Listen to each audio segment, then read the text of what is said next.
Halo Bapak dan Ibu, rekan-rekan semua. Senang bisa bertemu dalam renungan singkat GKI Cimahi. Kita akan merenungkan baca firman Tuhan dan biarlah ini menjadi benih yang baik bagi hati dan hidup kita, iman kita semakin bertambah di dalam pengenalan akan Tuhan. Sebelum kita merenungkan firman Tuhan, mari kita bersatu di dalam doa. Terima kasih Tuhan Yesus untuk hari ini. Terima kasih Tuhan untuk kehidupan yang baru Tuhan berikan. Dosa kami telah Tuhan ampuni. Hidup kami Tuhan pulihkan. Dan kami boleh mengambil waktu teduh, merenungkan singkat firman-Mu pada hari ini. Tuhan berbicaralah di dalam hati dan pikiran setiap kami yang mendengarkan. Dan biarlah pesan firman Tuhan hari ini boleh menjadi pesan yang khusus untuk kami pelihara dan lakukan dalam kehidupan kami sehari-hari. Di dalam nama Tuhan Yesus Kristus, kami berdoa. Amin.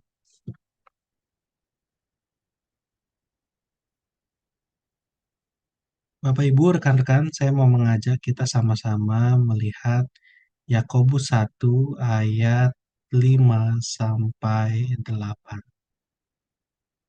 Bila dilihat di sini, mari kita baca Yakobus 1 dari ayat yang ke-5.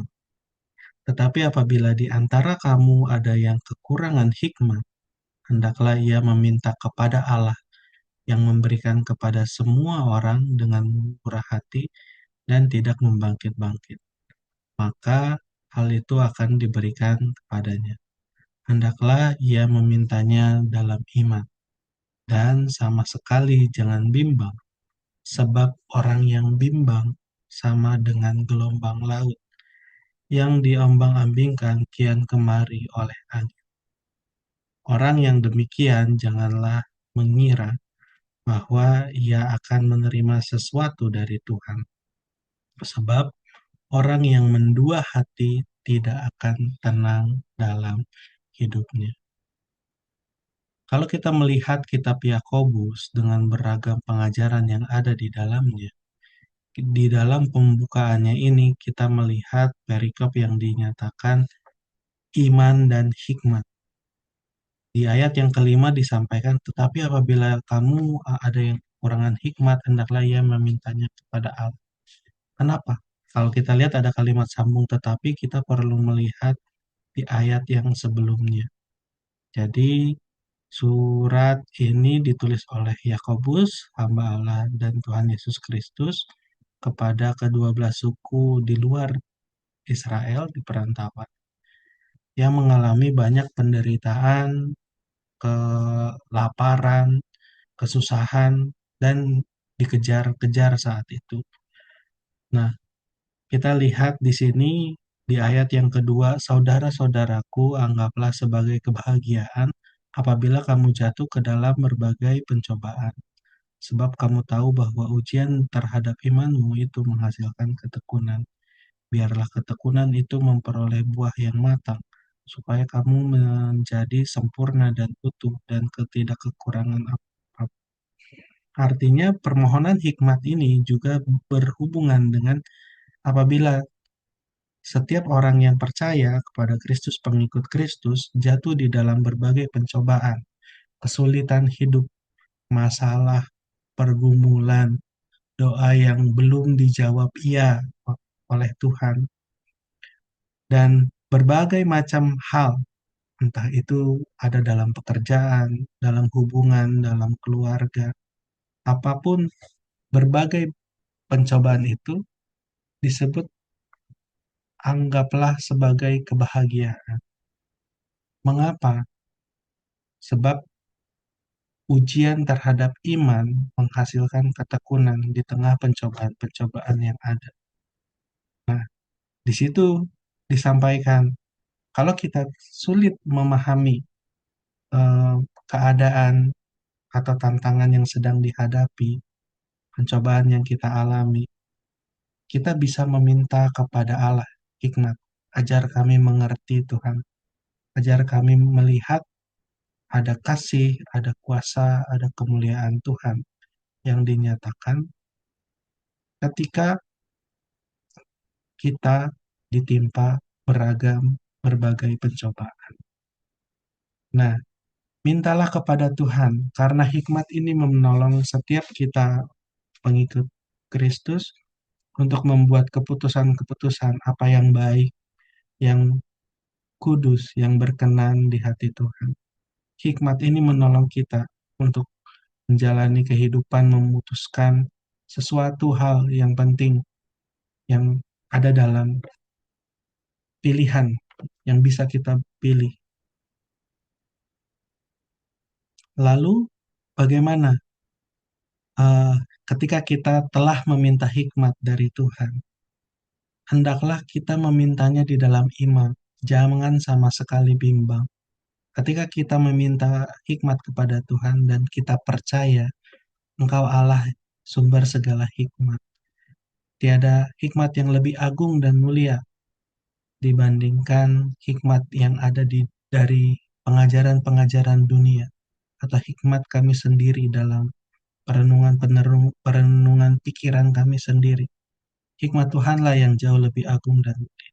Ketika kita mengaku dan kita percaya dan kita meminta kepada Tuhan, hendaklah kita meminta di dalam iman dan tidak bimbang. Dan ini adalah ilustrasi sebab orang yang bimbang itu seperti gelombang laut.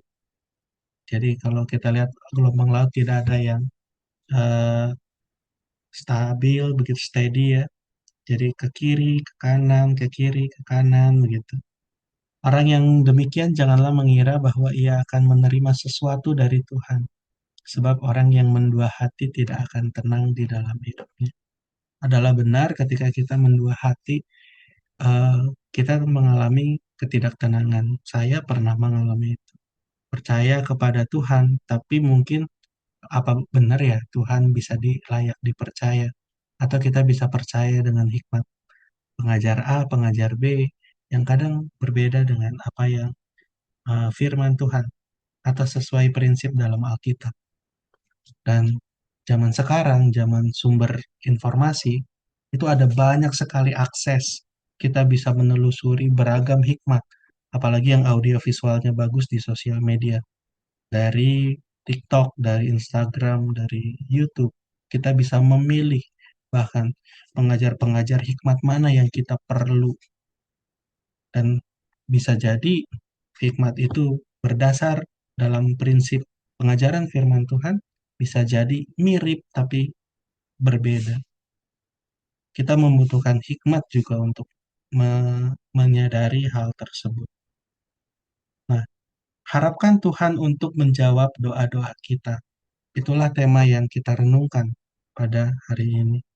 Ketika kita berharap Tuhan, ketika kita meminta jawaban doa kepada Tuhan, apakah kita percaya sungguh-sungguh atau ada keraguan di dalam hati kita?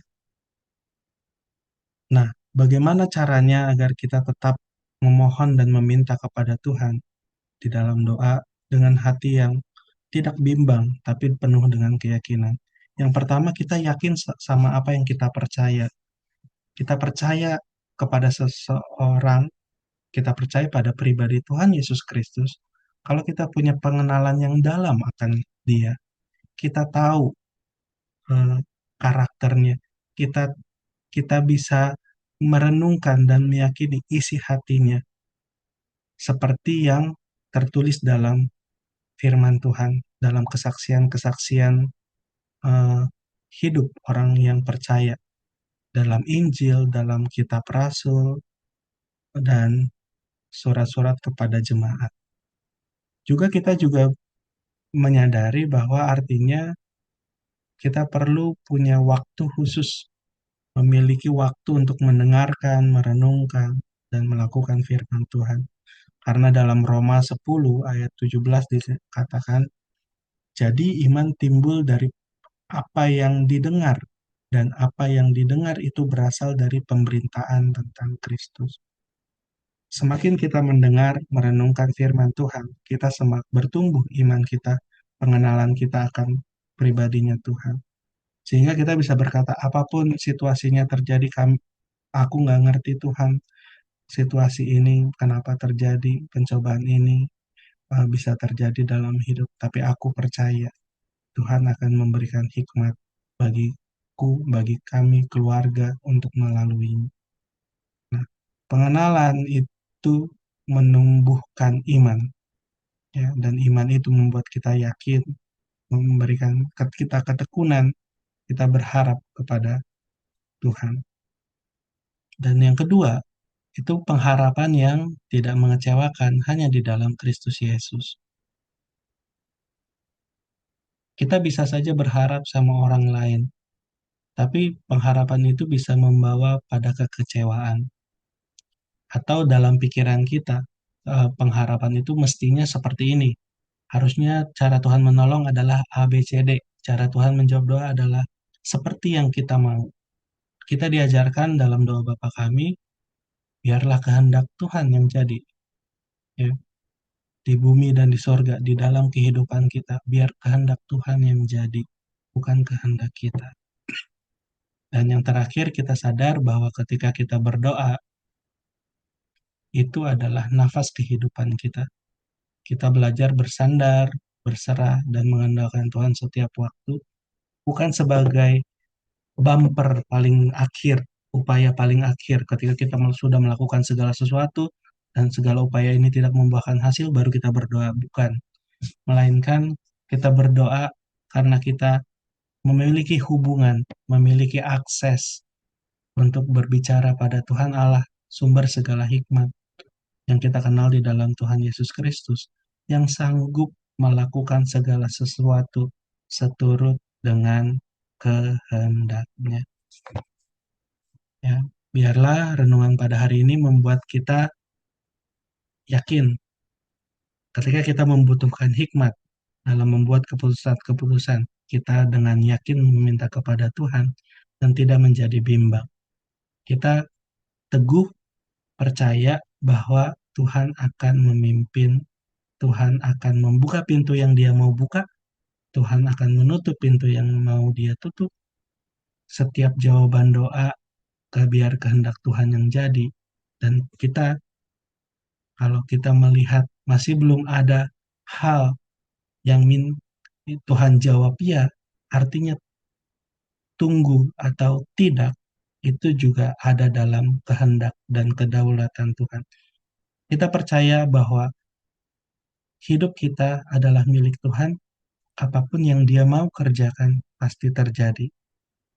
Mari kita juga belajar untuk tidak mengeraskan hati kita ketika firman Tuhan menyapa, Roh Kudus berbicara dalam setiap cara dan keadaan. Kita punya hati yang lembut supaya Tuhan bentuk dan nyatakan apa yang Dia mau. Kiranya Tuhan memberkati kita semua. Mari kita berdoa. Terima kasih Tuhan Yesus untuk firman-Mu. Terima kasih Tuhan untuk kebaikan-Mu. Terima kasih Tuhan untuk setiap hikmat yang kami perlu dalam menjalani hari ini dan hari-hari yang akan datang. Kami mohon Tuhan, pimpinlah kami dan keluarga kami untuk semakin mengenal-Mu, semakin mengandalkan Roh Kudus. Tolong kami untuk kami bisa melakukan firman Tuhan. Karena dengan semua upaya jerih payah kami, tentu kami tidak mampu. Kami tidak bisa mengandalkan diri sendiri. Kami tidak bisa menaruh pengharapan pada manusia, pada diri kami, pada orang lain, karena pengharapan itu akan mengecewakan. Hanya di dalam Tuhan Yesus saja kami beroleh pengharapan yang sejati. Terima kasih Tuhan. Terima kasih, biarlah renungan singkat ini boleh memberikan kekuatan, iman kami semakin bertumbuh, dan setiap orang yang mendengarnya memuliakan nama Tuhan. Di dalam nama Tuhan Yesus kami berdoa. Amin.